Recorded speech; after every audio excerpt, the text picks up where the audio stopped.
칠판에 딱 붙은 아이들. 글 최은호.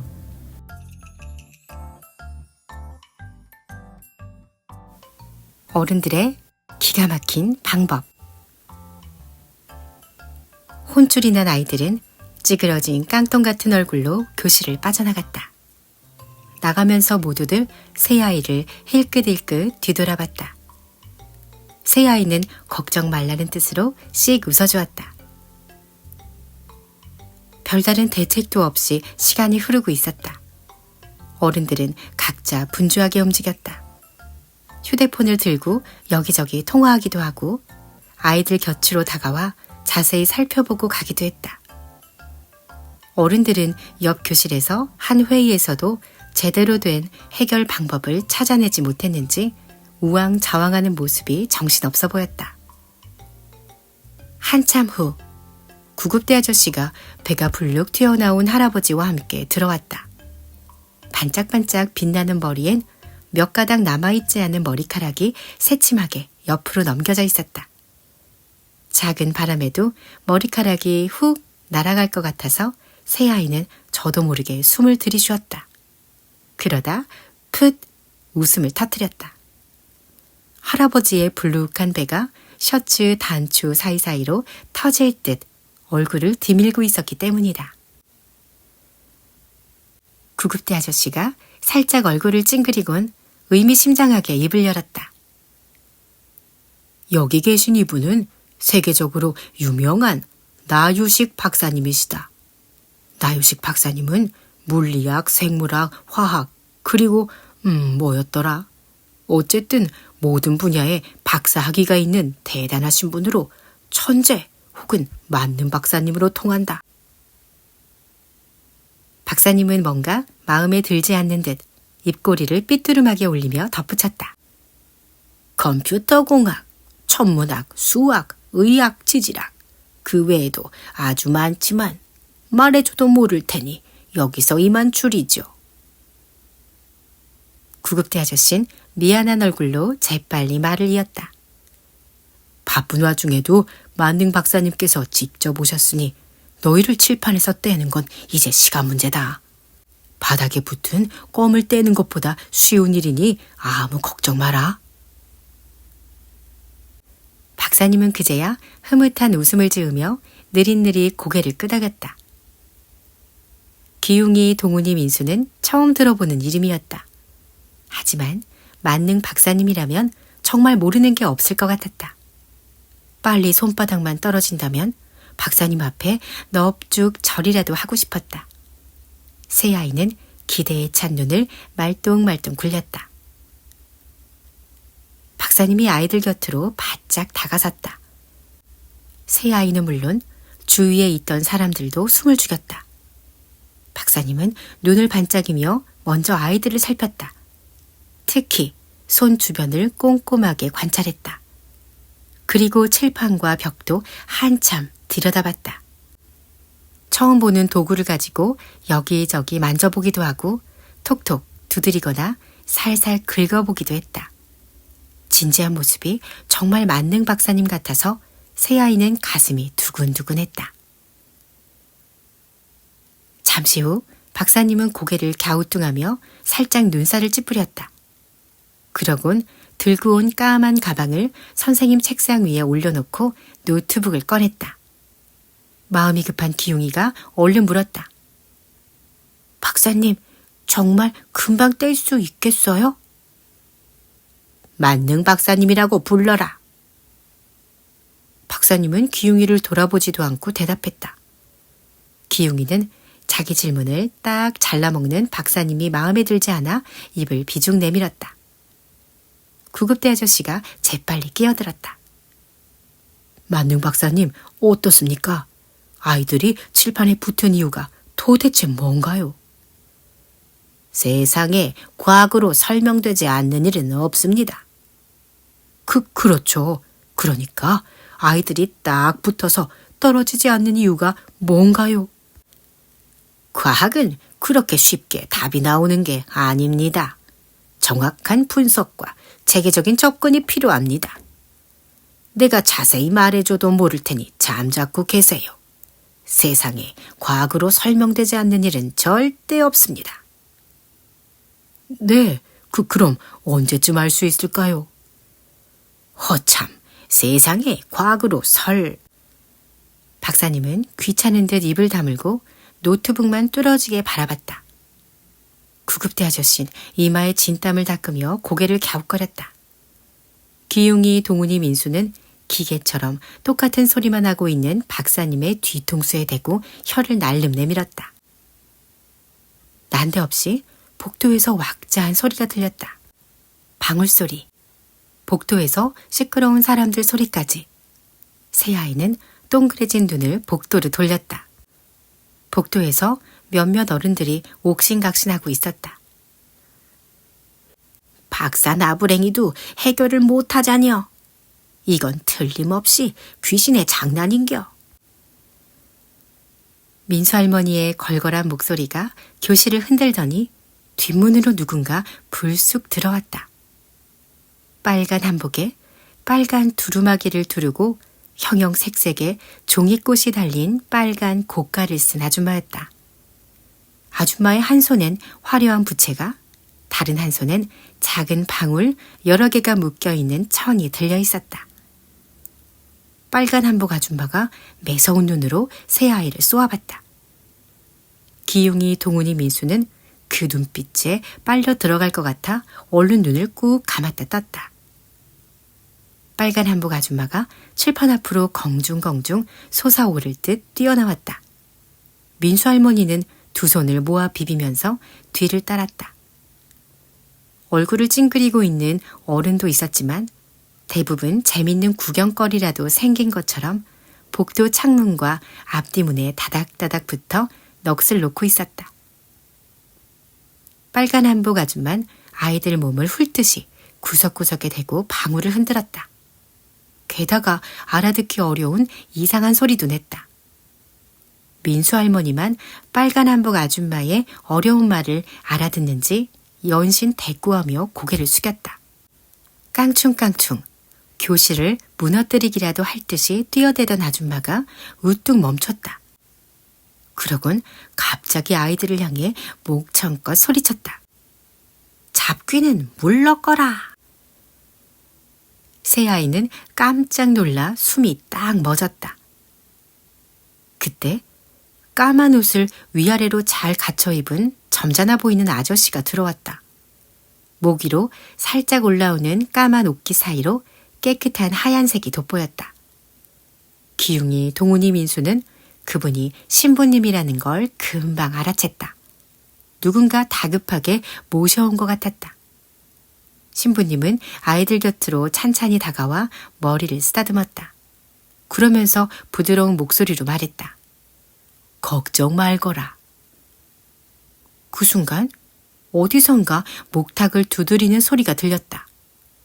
소매가 나풀거리는 회색 옷을 입은 스님이 휘적휘적 들어오더니 칠판 앞쪽에 자리를 펴고 앉았다. 그러곤 지그시 눈을 감고 목탁을 두드리기 시작했다.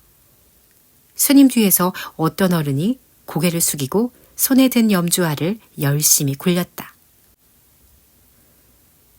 교실은 다시 와글와글 시끄러워졌다. 어른들은 서로 다른 사람의 말엔 귀를 기울이지 않았다. 아니, 아예 신경도 쓰지 않았다. 각자 자기 생각이 옳다고 굳게 믿는 것 같았다. 빨간 한복 아줌만 여전히 깡충거리며 소리를 질렀고 민수 할머니도 열심히 대꾸했다. 신부님도 스님도 다른 사람들도 각자 바빴다. 만능 박사님은 이렇게 시끄러운 상황에 눈길 한번 돌리지 않고 꼿꼿하게 앉아 있었다. 기용이, 동훈이, 민수는 금방이라도 머리가 깨질 것 같았다.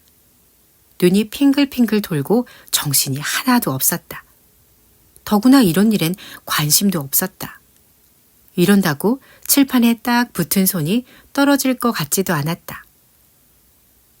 기용이가 몸을 베베 비틀며 동훈이와 민수에게 머뭇머뭇 말을 걸었다. 저기 너희는 급하지 않냐? 동훈이랑 민수는 시끌시끌한 소리 때문에 무슨 말인지 알아듣지 못해 고개를 저었다. 그러자 기웅이가 아랫도리를 내려다보며 몸을 부르르 떠는 신용을 했다. 동훈이와 민수는 그제야 알겠다는 듯 고개를 끄덕였다. 기웅이, 동훈이, 민수는 눈짓으로 하나, 둘, 셋 박자를 맞춰 세 군 동시에 고함을 질렀다. 어른들의 시끄러운 소리가 묻힐 정도로 아주 크게. 오줌 마려워요. 쌀 것 같아요. 급해요, 급해요.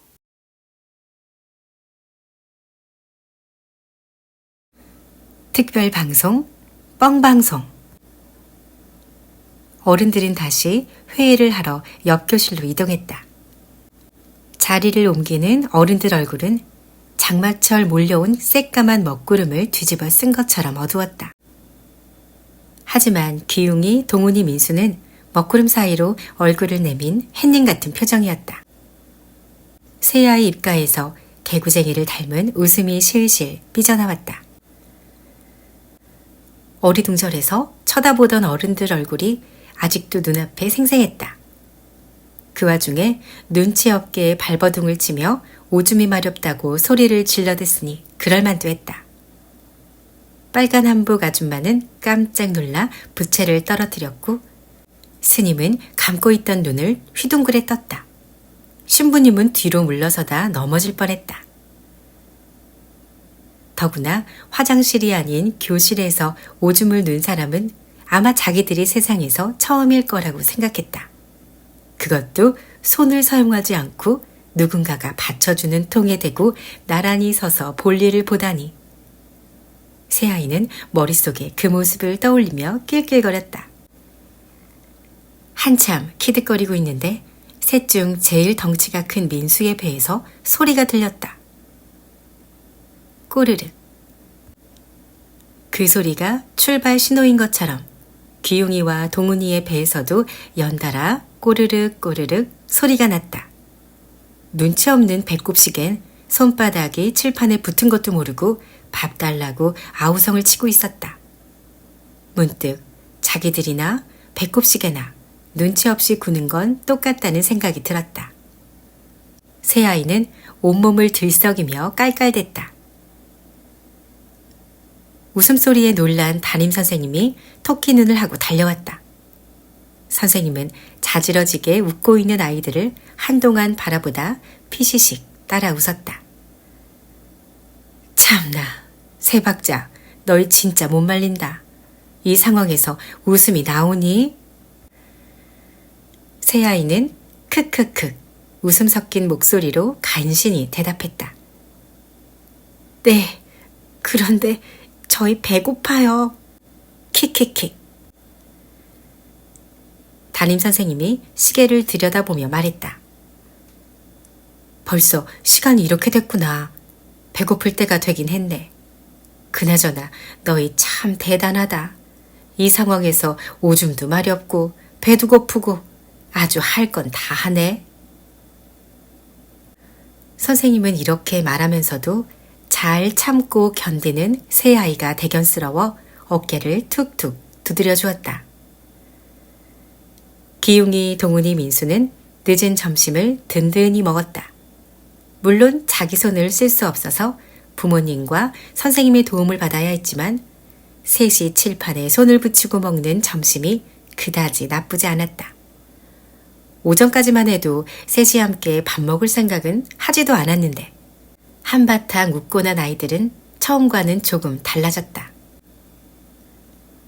옆 교실에서 회의를 마친 어른들이 하나둘 다시 교실로 들어왔다. 어른들은 새 아이에게 다가와 말을 건네기도 하고 응원을 하기도 했다. 처음 회의했을 때와는 다르게 많은 이야기가 오간 눈치였다. 구급대 아저씨는 아직 확실한 방법을 알아낸 건 아니지만 여러 방면으로 알아보고 있으니 걱정 말라며 아이들을 다독였다. 기웅이는 교실 맨 뒷자리 복도 쪽과 창 쪽 끝에 앉아있는 엄마 아빠를 번갈아 바라봤다. 아휴, 아직도 저러고 있네. 가까이 앉아서 아무 얘기라도 나누면 좋을 텐데. 기용이는 속으로 길게 한숨을 내쉬었다. 동훈이는 어른들 속에서 자기 엄마를 찾아 두리번거렸다. 하지만 아까부터 아무리 찾아도 엄마 모습은 보이지 않았다. 동훈이가 선생님께 물어보려는데 엄마가 교실 뒷문으로 들어왔다. 벼랑간 동훈이 눈이 동전만큼 커졌다. 동훈이 엄마 손엔 마이크가 들려 있었다.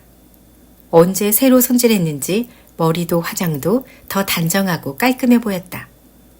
그리고 그 뒤로 묵직해 보이는 카메라를 어깨에 맨 아저씨가 바짝 뒤쫓아왔다. 교실은 금방 술렁이기 시작했다. 예기치 못한 상황에 구급대 아저씨와 선생님은 얼른 쫓아가 막으려고 했고 민수 아빠는 큰 소리로 외쳤다. 지금 뭘 하려는 거야? 하지만 어느새 카메라에 불이 켜졌다. 방송이 시작되자 어른들은 잠시 당황한 듯 뒤로 물러섰다. 약간 흥분돼 보이는 동훈이 엄마가 카메라를 향해 또박또박 말했다. 여러분 안녕하십니까? 지금부터 특별 방송을 시작하겠습니다. 우선 이 방송은 저희 GBS에서 단독으로 보도하고 있다는 걸 분명히 말씀드립니다. 동훈이 엄마는 단독으로 라고 말할 때 목소리를 조금 더 높였다. 그러고는 차분하게 이야기를 이어갔다. 오늘 아침 9시경 모 초등학교에서 어린이 3명이 아무 이유 없이 칠판에 딱 붙었습니다. 119 구급대에서 떼어보려고 여러 방면으로 애썼지만 헛수고였습니다. 게다가 더 큰 문제는 오후 5시가 되어가는 지금 시각까지 아직 뚜렷한 원인조차 찾아내지 못하고 있다는 겁니다. 지금 사고 발생 현장에 나와 있는데요. 동훈이 엄만 처음 온 학교인 것처럼 찬찬히 주위를 둘러보며 말을 이었다. 여느 초등학교와 다를 것 없는 아주 평범한 초등학교 교실입니다. 그런데 왜 이런 이상한 일이 일어난 걸까요? 아이들은 어쩌다 칠판에 붙었을까요? 그리고 왜 떨어지지 않을까요? 동훈이 엄마를 찍고 있던 카메라가 잠깐 새 아이를 비추다가 다시 제자리로 돌아갔다. 동훈이 엄만 얼른 마이크를 고쳐들었다. 그럼 먼저 하루 종일 칠판에 붙어 있느라 힘들었을 새 아이를 직접 만나보겠습니다. 동훈이 엄마가 마이크를 들고 성큼성큼 칠판 앞으로 걸어 나왔다. 눈만 동그랗게 뜨고 있던 아이들은 가슴이 쿵쾅거리기 시작했다. 기웅이와 민수는 어쩔 줄 몰라서 칠판 속으로 숨을 듯이 몸을 움찔거렸다. 반면 동훈이는 머리끝부터 발끝까지 꽁꽁 얼어버릴 것 같았다. 굳은 얼굴에 눈동자만 바르르 떨렸다. 동훈이 엄마가 민수 앞으로 불쑥 마이크를 들이밀었다. 어쩌다가 칠판에 딱 붙게 됐는지 말해줄래요? 그러니까 저도 잘 민수는 방송에 나간다고 생각하니 말이 제대로 나오지 않았다. 동훈이 엄마는 살짝 눈썹을 일그러뜨리더니 옆에 있는 동훈이에게 마이크를 옮겨 내밀었다. 그럼 옆에 있는 학생에게 다시 물어보겠습니다. 동훈이 엄마는 동훈이를 처음 보는 것처럼 대했다. 갑자기 동훈이 얼굴이 불그락 푸르락해졌다. 대답도 없이 뚫어지게 엄마 얼굴만 바라봤다. 잠시 후 동훈이가 하고 입을 열려는 순간 동훈이 엄마가 몸을 휙 돌려서 카메라를 향했다. 아이들이 아직 어려서 많이 당황해하고 있는 것 같습니다. 대답은 조금 후에 듣도록 하고 먼저 담임선생님과 구급대 반장님을 만나 사건 발생 당시와 이제까지의 상황을 들어보도록 하겠습니다. 동훈이 엄마가 총총거리며 교실 뒤쪽으로 걸어갔다.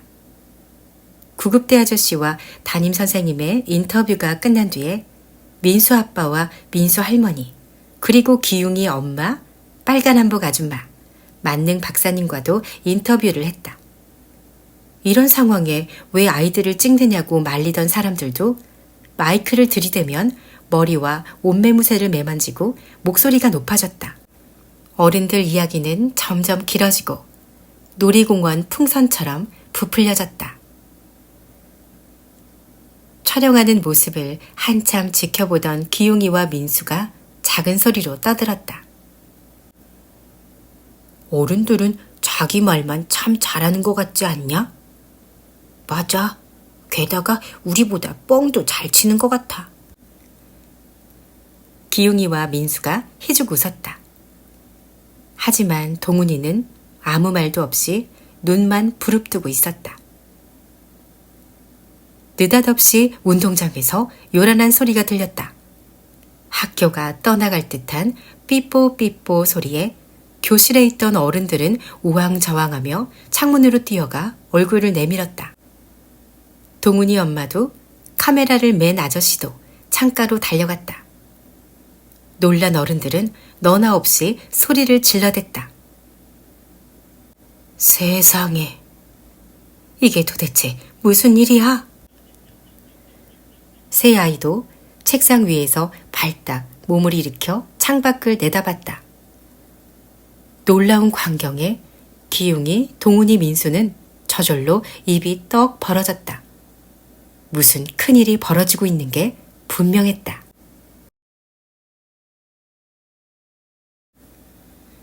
남겨진 아이들. 학교 운동장으로 10여 대의 경찰차가 미끄러지듯 들어왔다. 경찰차 꼭대기에 달린 빨간 불빛이 사람들 마음처럼 빙글빙글 어수선하게 돌고 있었다. 게다가 빨간 불빛과 잘 어울리는 날카로운 사이렌 소리가 운동장과 학교 구석구석을 사정없이 핥히며 돌아다녔다. 경찰차 뒤론 새하얀 트럭이 경호를 받으며 들어왔다. 이삿짐을 실어 나르는 탑차처럼 생긴 길고 큰 차였다. 무슨 큰일이 났나 봐. 기용이가 눈을 휘둥그레 뜨고 혼잣말로 중얼거렸다. 동훈이와 민수도 불안한 얼굴로 지켜보고 있었다. 벼랑간 운동장에서 확성기 소리가 웅웅 울리기 시작했다. 잘 들어주십시오. 지금부터 학교 건물에 있는 모든 사람은 밖으로 나와주시기 바랍니다. 다시 한번 알려드립니다. 건물 안에 있는 모든 사람은 지금 즉시 하던 일을 중단하고 밖으로 나와주십시오. 빨리 나와주십시오. 교실 안은 갑자기 바깥보다 더 시끌시끌해졌다. 어른들은 코앞에 폭탄이라도 터진 것처럼 당황하며 어쩔 줄을 몰라 했다. 이리저리 분주한 어른들 사이에서 구급대 아저씨가 나서서 말했다. 침착하세요. 제가 밖으로 나가서 무슨 일인지 알아보고 오겠습니다. 어른들은 고개를 끄덕이며 걱정스러운 눈빛을 보냈다. 기용이, 동훈이, 민수는 너무 떨려서 심장이 밖으로 튀어나올 것 같았다. 분명히 건물 안에 있는 모든 사람은 밖으로 나오라고 했다. 그럼 칠판에 딱 붙어서 한 발짝도 움직일 수 없는 자기들은 어떻게 하라는 말인지 기용이가 두려움이 가득 찬 눈으로 말했다. 어쩐지 좀 무섭다. 이게 무슨 일이냐? 우리는 어떡하라는 거지? 손이 이렇게 붙었는데. 민수와 동훈이 목소리도 심하게 떨리고 있었다. 아이들의 표정을 읽은 담임선생님이 재빠르게 다가왔다. 이 녀석들아, 설마 너희를 두고 어디 가겠냐? 걱정 마라. 세 박자 모두 칠판에서 똑 떨어질 때까지 내가 너희들 곁에 철썩 붙어 있을 테니까. 알겠지? 선생님이 눈을 찡긋하더니 아이들의 엉덩이를 차례대로 두드렸다. 새 아이는 선생님의 장난스럽지만 따뜻한 말에 조금 안심이 되었다. 하지만 창밖을 바라보는 다른 어른들의 근심 가득한 얼굴을 보면 아주 마음 놓을 일도 아닌 것 같았다. 얼마 후 밖으로 나갔던 구급대 아저씨가 황급히 교실로 들어왔다. 여러 명의 경찰 아저씨와 학교 보건 선생님이 그 뒤를 따라왔다. 그런데 이상하게도 모두 하얀 마스크와 하얀 장갑을 끼고 있었다. 구급대 아저씨가 쉽게 입을 열지 못하고 머뭇거렸다. 그러자 경찰 아저씨가 눈살을 찌푸리며 마스크를 살짝 내리고 말했다. 지금부터 이 학교는 국가보건당국에서 관리합니다. 건물 안에 있는 모든 사람은 지금 즉시 밖으로 대피해 주시기 바랍니다. 그게 무슨 뜻이죠? 보건당국이라뇨? 그곳이 이 일하고 무슨 상관이 있다고요? 담임 선생님이 얼른 일어서서 물었다. 경찰 아저씨가 대답하려는데 누군가 큰 소리로 끼어들었다. 최 선생님, 제가 신고했어요. 사람들의 눈이 일제히 그쪽으로 쏠렸다. 새하얀 가운을 입은 학교 보건선생님이 두꺼운 마스크를 쓰고 서 있었다. 보건선생님이 반짝 눈을 빛내며 말을 이었다. 이건 우리가 생각하는 것보다 훨씬 심각한 일일지도 몰라요. 아이들이 이유도 없이 칠판에 딱 붙은 게 정말 이상하지 않나요? 절대 떨어지지 않는 건 더 이상하고요. 아무래도 신종 바이러스에 감염된 게 틀림없어요. 우리 학교가, 아니 세상의 모든 사람들이 위험해질 수도 있다고요. 보건선생님이 확신에 찬 얼굴로 말을 끝냈다. 그러자 경찰 아저씨가 흠흠 헛기침을 하며 덧붙였다. 아직 확실한 건 없습니다. 다만 예방 차원에서 조치를 취하기로 결정했습니다. 먼저 교실부터 격리를 시키고 철저히 조사하려고 합니다. 그러니 모두 밖으로 나가 주십시오. 밖으로 나가면 운동장에 하얀 트럭이 있습니다. 여기 있는 모든 사람은 거기서 몇 가지 간단한 검사도 받게 될 겁니다. 혹시라도 감염이 됐을 수도 있으니까요. 교실에 있던 사람들은 잠시 동상처럼 굳었다. 조용한 분위기를 깨고 담임 선생님이 따지듯 물었다. 그럼 새 아이만 교실에 남겨둔다는 말씀입니까? 그건 말이 안 되죠. 아이들의 부모님들도 몇몇 선생님들도 맞는 말이라고 큰 소리로 거들었다. 민수 할머니는 아이들이 무슨 죄가 있어 따로 두냐며 신발짝을 휘둘렀고 동훈이 엄만 방송에 내보내겠다며 협박했다. 기웅이 아빤 어떤 상황이라도 아이들만 따로 내버려 둘 수는 없다고 버텼다. 기웅이와 동훈이가 울 것 같은 얼굴로 소리쳤다. 저희만 두고 가시면 안 돼요. 민수는 숨을 핥딱거리더니 기어이 울음을 터뜨렸다. 할머니, 엄마, 아빠, 으앙. 교실은 금방 뒤죽박죽 아수라장이 되었다. 울먹이는 아이들, 못 가겠다고 버티는 부모님과 선생님들, 가로막는 경찰 아저씨들, 그 와중에 슬그머니 꽁지 빠지게 도망가는 어른들까지. 그때였다. 머리끝부터 발끝까지 이상한 옷을 입은 사람들이 뚜벅뚜벅 걸어 들어왔다. 그 기이한 모습에 왁자지껄하던 사람들이 얼어붙은 것처럼 입을 닫았다. 교실 전체에 투명하고 도톰한 비닐막이 드리워졌다. 교실 앞문 쪽으로만 틈이 벌어져 있어서 사람들이 그리로 드나들었다. 교실로 들어오는 사람은 모두 우주복처럼 생긴 하얀 옷을 입고 머리에도 우주에서나 쓸 것 같은 답답해 보이는 헬멧을 쓰고 있었다. 부모님이나 선생님이 잠깐씩 아이들을 보러 올 때도 그런 이상한 모습을 하고 왔다. 방금 다녀간 담임 선생님은 아이들 손을 꼭 잡고 다 잘 될 테니 걱정하지 말라고 했다. 기웅이, 동훈이, 민순 처음엔 무섭다고 울기도 하고 버둥대며 소리도 질렀다.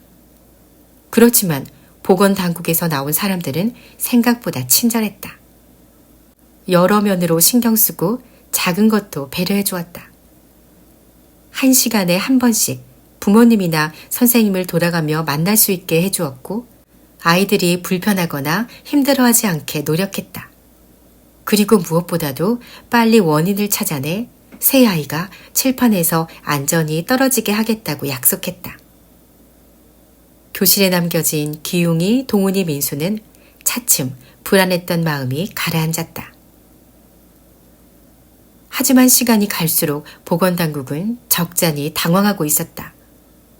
여러 방면으로 실시한 갖가지 검사에서 새 아이도, 칠판도, 교실 전체도 지극히 정상으로 나왔기 때문이다.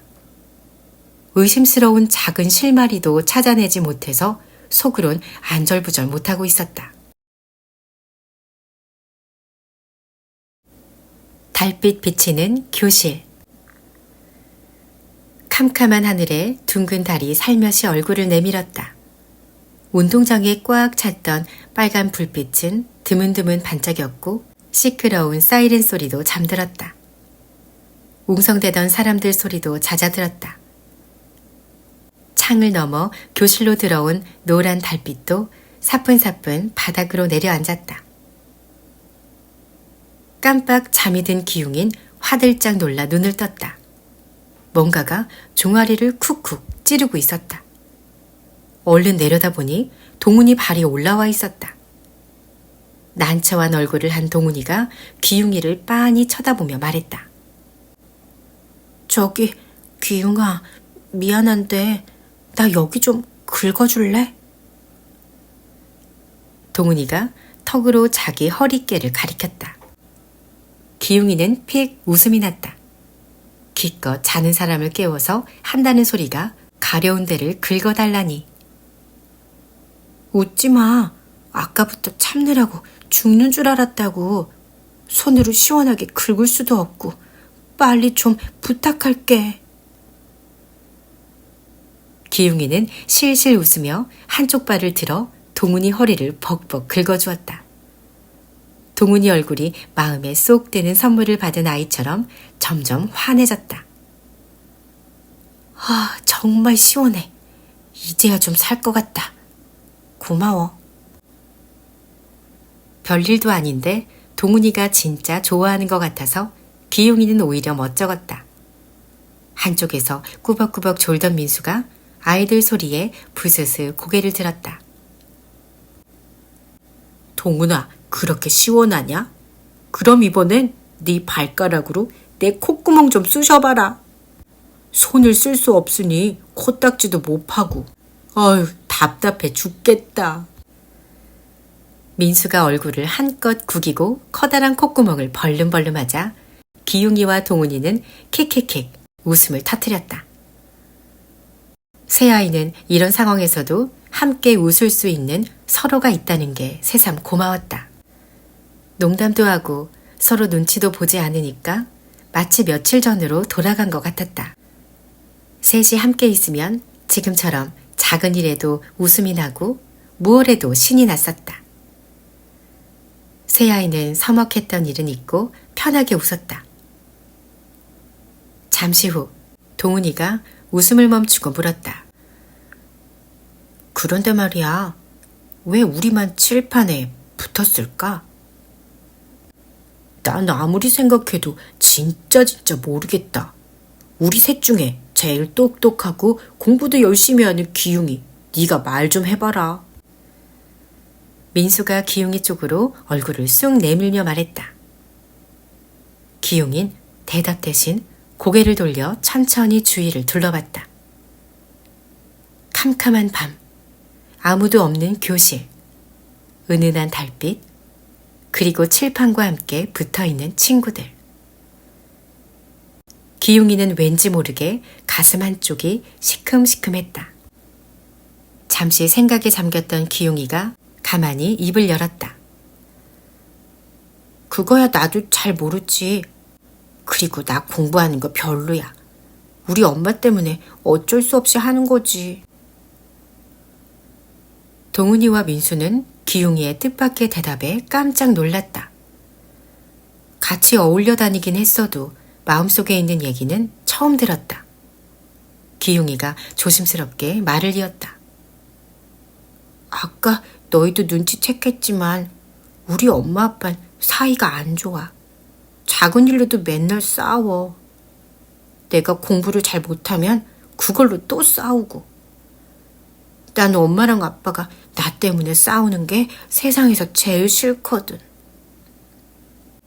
너희가 알게 될까봐 끙끙댔는데 말하고 나니까 오히려 시원하다. 기용이는 정말 속이 시원한 듯 훅 숨을 내쉬었다. 그러곤 작은 소리로 중얼거렸다. 우리 엄마도 다른 사람 말에 귀를 기울이면 참 좋을 텐데. 동훈이 넌 좋겠다. 널 많이 생각해주는 엄마가 있어서. 맞아.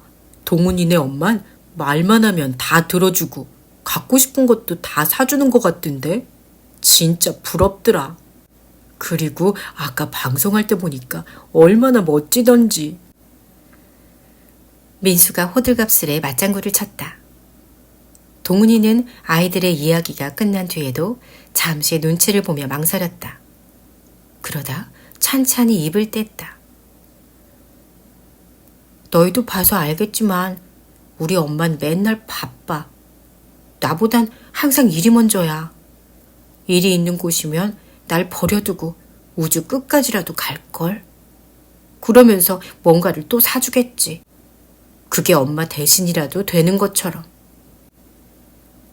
기용이와 민수는 할 말을 잊었다.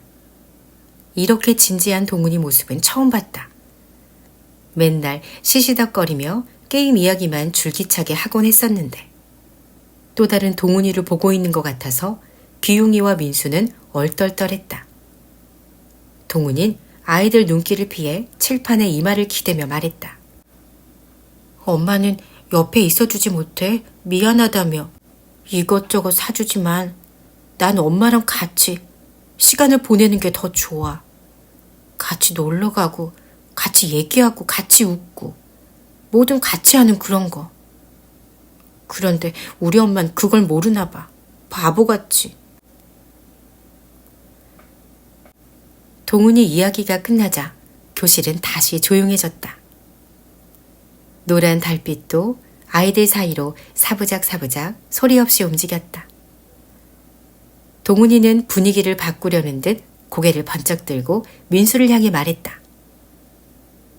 박민수, 너야말로 진짜 부럽다. 온 가족이 너라면 아주 끔찍하던데?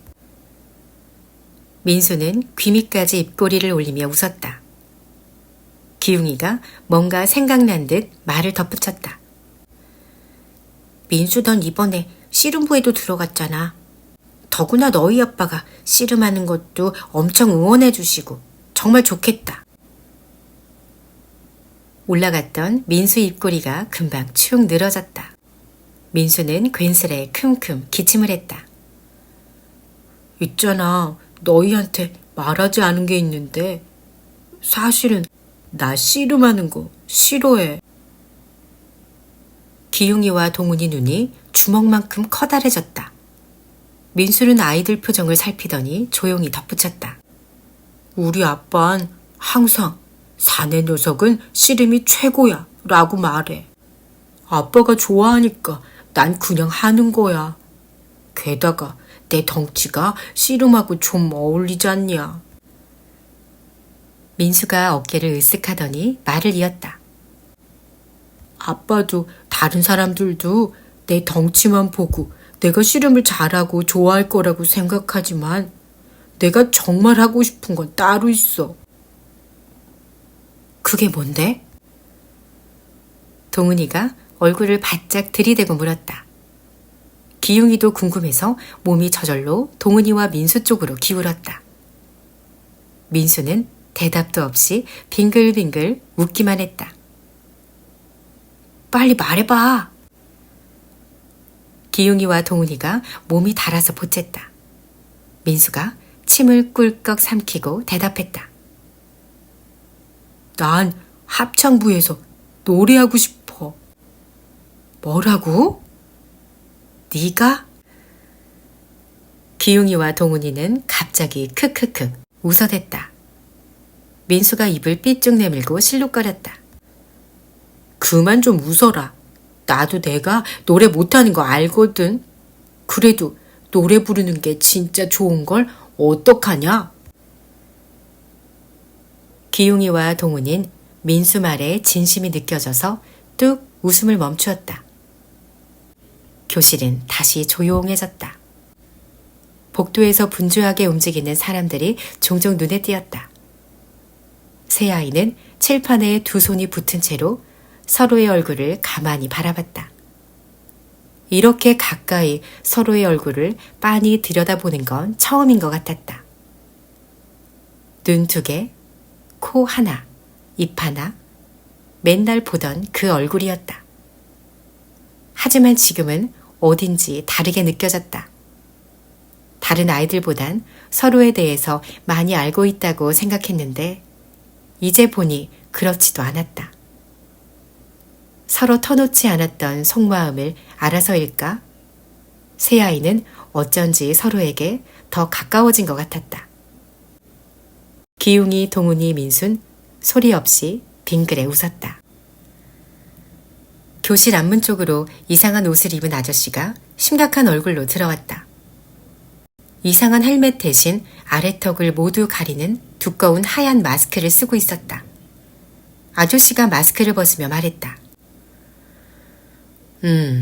너희도 어느 정도는 알고 있어야 할 것 같아서 지금 열심히 방법을 찾고 있는데 쉽지가 않구나. 시간이 좀 걸릴 것 같아. 그래도 너무 걱정 말아라. 꼭 방법을 찾아낼 테니까. 그런데 어디 불편하거나 아픈 곳은 없니? 아저씨가 장갑을 낀 손으로 칠판에 붙은 아이들 손을 차례로 만져보며 물었다. 네, 저희는 괜찮아요. 세 아이는 입을 맞춘 것처럼 똑같이 대답했다. 아저씨는 아이들 얼굴에 핀 미소가 낯설어서 고개를 갸웃하며 밖으로 나갔다.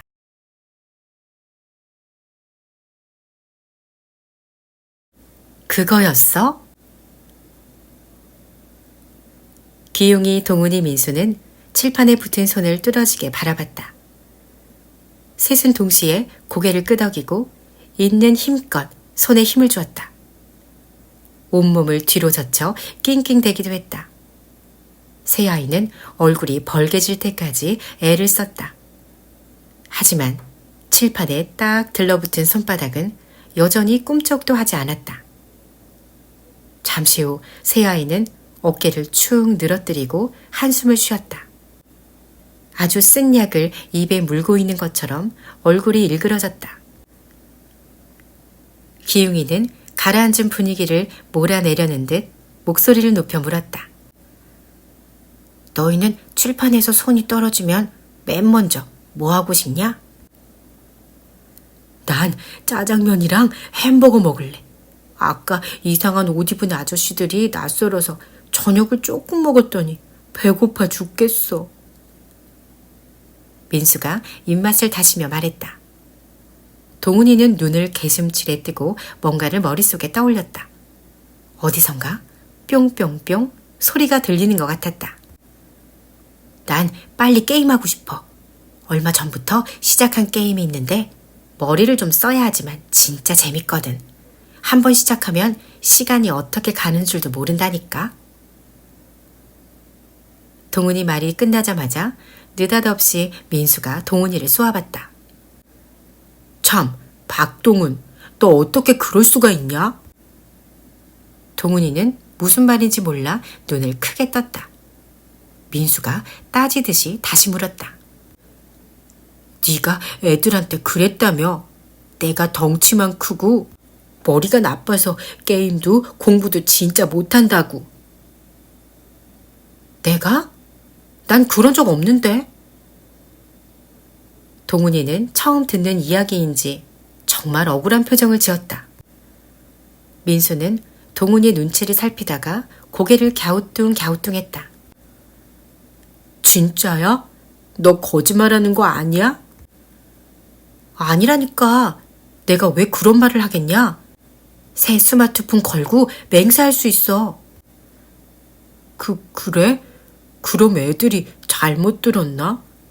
난 진짜인 줄 알았지. 민수, 너 그것 때문에 나한테 삐쳐 있었던 거야? 말도 없이 약속 장소에도 안 나오고? 동훈이가 얼굴을 찌푸리며 말하자 이번엔 민수가 눈을 크게 떴다. 약속 장소에 못 나간 건 다른 이유가 있어서. 민수가 얼버무리듯 한 말에 동훈이가 뾰족하게 맞받아쳤다. 기웅이하고 둘이서만 몰래 놀러 간 거 다 알고 있어. 옆에서 듣고 있던 기웅이가 미안한 얼굴로 끼어들었다. 그건 나 때문이야. 야구장 티켓이 딱 2장 있었거든. 우리 아빠가 엄마 몰래 준 건데 동훈이 넌 게임만 좋아하니까 운동은 싫어할 것 같아서 너한테 말하고 가기도 좀 그렇고 해서 그냥 다녀온 거야. 요즘 너 게임하느라 내가 무슨 말을 해도 대답도 잘 안 하고 얼마 전 모둠 활동도 모른 척 했잖아. 내가 너 때문에 얼마나 고생했다고. 동훈이는 고개를 숙이고 기어드는 소리로 중얼거렸다. 모둠 활동 미안해. 새 스마트폰으로 게임하다가 깜빡했어. 그리고 난 너희 둘이서 날 따돌리는 줄 알았지. 둘 다 내 문자에 답도 없고 말이야. 민수가 어이없다는 듯 나섰다. 내 휴대폰 고장났잖아. 까먹었냐? 아, 맞다. 동훈이는 어쩔 줄 몰라 하면서 기웅이 쪽으로 고개를 돌렸다. 너는? 하고 묻는 얼굴이었다. 난 엄마한테 뺏겼어. 공부하는데 방해된다고. 그랬구나. 난 그런 줄도 모르고. 동훈이가 말끝을 흐리고 있을 때 이번엔 기웅이가 민수를 바라보며 머뭇머뭇 말을 이었다. 민수야, 나도 너한테 물어보고 싶은 거 있는데 야구장 다녀온 다음 날 단원 평가 볼 때 내 시험지 보고 쓴 거 맞지? 시험 시간 내내 자꾸 뒤돌아보더니 시험 끝나자마자 도망치듯 밖으로 나갔잖아. 언제? 무슨 시험? 민수는 천천히 눈을 굴리며 기억을 더듬었다. 그러다 갑자기 발을 쿵 구르며 말했다. 아, 그때? 화장실이 급해서 자꾸 시계 쳐다보다 종 치자마자 뛰어나간 건데? 민수는 자기가 뭘 잘못했는지 모르겠다는 얼굴이었다. 그랬어? 난 그것도 모르고 괜히 오해했잖아. 기웅이가 얼굴을 붉히며 대답하자 민수가 새침하게 내뱉었다. 기웅이 너 그래서 점심시간에 축구할 때 나랑 같은 편 안 하려고 한 거였어? 기웅이가 가만히 고개를 끄덕였다. 민수가 피식 웃으며 말을 덧붙였다. 난 그것도 모르고 내가 잘 못 뛰니까 날 피하려고 하는 줄 알았지. 세 아이는 각자의 머릿속에 있던 그 일이 별거 아니라고 생각하자 픽 웃음이 새어나왔다. 별일도 아닌 걸로 며칠 동안 속을 바글바글 끓였던 게 바보처럼 느껴졌다. 좀 더 일찍 지금처럼 얘기를 나눴더라면 오해가 생기지도 않았을 것 같았다. 동훈이는 칠판에 발바닥이 아니라 손바닥이 붙은 게 다행이라고 생각했다. 만약 다른 곳에 붙었으면 또 게임에 빠져 아이들과 이런저런 얘기도 못 나누고 오해도 풀지 못했을 것 같았다. 민수는 손바닥이 떨어지면 짜장면을 먹으면서 아빠에게 합창부 얘기를 해야겠다고 다짐했다. 말하지 않고 쌓아두는 것보다 지금처럼 서로 얘기를 나누는 게 훨씬 좋다는 생각이 들었다. 기용이는 이제 칠판에 붙은 일이 그렇게 나쁜 일처럼 느껴지지 않았다. 아이들에게 숨기려고만 했던 엄마 아빠 얘기를 털어놓으니 오히려 더 가볍고 편해진 것 같았다. 게다가 칠판에 붙은 덕분에 며칠 동안 끙끙 앓으며 오해했던 것도 풀었으니 말이다. 기웅이, 동훈이, 민수는 미안한 얼굴로 움찔움찔 서로를 바라봤다. 그러다 동시에 외쳤다. 진작 이렇게 얘기 나눌걸. 그 순간 이상한 일이 일어났다. 칠판에 딱 붙어있는 새 아이의 손바닥이 누가 솜털로 살살 건드리는 것처럼 간질간질했다.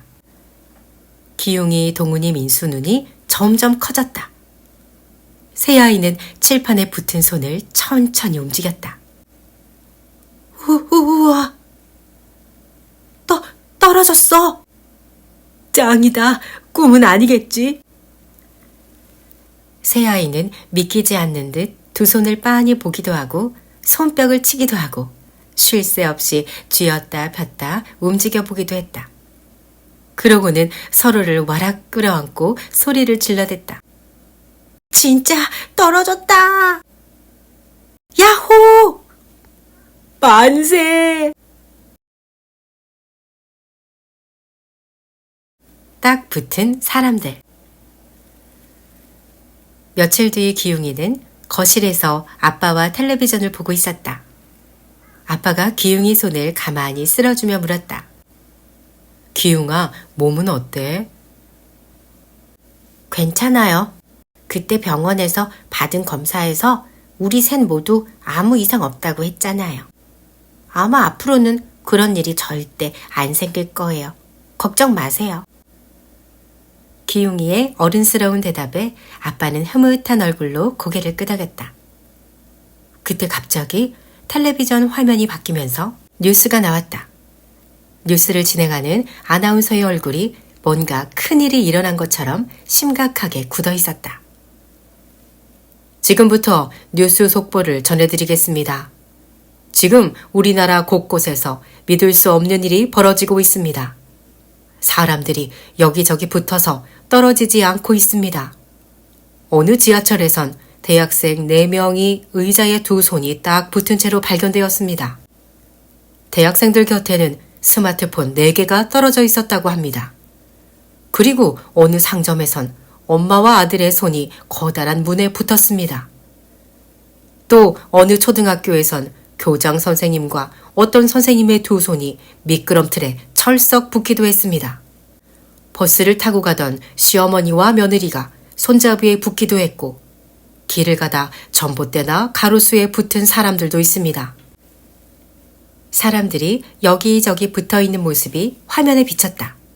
아나운서가 마른 침을 삼키며 말을 이었다. 이런 일이 생긴 이유를 찾아서 각계각층의 전문가들이 분주히 움직이고 있지만 아직 뚜렷한 원인을 찾아내지 못하고 있습니다. 그런데 특이한 점은 절대 혼자서 붙어있는 사람은 없다는 것입니다. 그리고 더 이상한 점은 몸의 다른 부분이 아니라 모두 똑같이 손바닥에 붙었다는 것입니다. 뉴스를 보는 기웅이와 아빤 너무 놀라서 입이 다물어지지 않았다. 띠리릭. 현관문 열리는 소리가 들리더니 쇼핑을 갔던 엄마가 돌아왔다. 엄만 들어오자마자 눈에 불을 켜고 화살처럼 쏘아댔다. 당신 지금 뭐 하는 거야? 공부해야 하는 애를 데리고 한심하게 텔레비전이나 보고 있으면 어떡해? 여보, 그게 아니라 지금 텔레비전에서 이상한 속보가 나오고 있다니까. 사람들이 여기저기 붙었다고 난리 났어. 소파에서 일어난 아빠가 엄마에게 다가가며 말했다. 사람들이 어떻게 되든 무슨 상관이야. 다른 사람 말은 들을 필요도 없어. 당신 말도 그렇고. 엄마는 얼굴을 찌푸리며 양손 가득 들고 있던 쇼핑백을 바닥에 탁 내려놓았다. 순간 중심을 잃은 엄마가 기우뚱하는가 싶더니 두 손으로 벽을 짚었다. 그때였다. 엄마 손바닥이 거실과 부엌 사이의 벽에 철썩 붙었다. 엄마가 손바닥에 힘을 주며 중얼거렸다. 이게 왜 이러지? 무슨 일이야? 엄마에게 다가간 아빠가 엄마를 떼어보려다 오히려 아빠의 두 손도 엄마 바로 옆에 딱 붙었다. 엄마랑 아빤 서로를 탓하며 시끄럽게 소리쳤다. 그러고는 목청껏 기웅이를 불러댔다. 기웅아, 빨리 좀 당겨봐. 기웅아, 엄마 먼저 떼봐. 기웅이는 아빠 엄마를 떼어보려고 애썼지만 딱 붙은 손은 꿈쩍도 하지 않았다. 안절부절 못하던 기웅이 머릿속에 번개가 치듯 반짝 뭔가가 떠올랐다. 기웅이는 재빨리 식탁 의자 2개를 엄마 아빠 옆으로 옮겼다. 엄마 아빠를 찬찬히 번갈아 보곤 흠흠 목소리를 가다듬고 말했다. 엄마 아빠, 얘기가 길어질 것 같으니까 여기 앉으세요. 그러고는 자기 방으로 들어가 슬며시 방문을 닫았다. 문 뒤에 선 기웅인 소리 없이 해주 웃었다.